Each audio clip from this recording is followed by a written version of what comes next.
استنى بس قبل ما تولعني، عمرك فكرت انا بعمل فيك ايه؟ ولا انت فاكرني صاحب جدع؟ انا مش هزار يا نجم، انا بدايه الفيلم الاسود بتاعك. دخن سيجاره، يمكن دي هتخليك رياضي، او يمكن صدرك يفتح فجاه. بلاش ضحك عن نفسي يا نجم.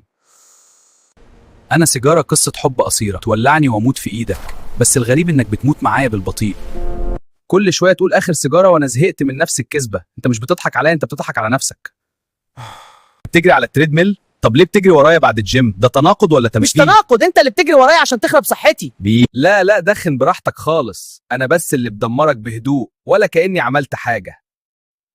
في الاخر بتدخن لوحدك زي كده، بنخلص بسرعة ونسيب ورانا فراغ كبير.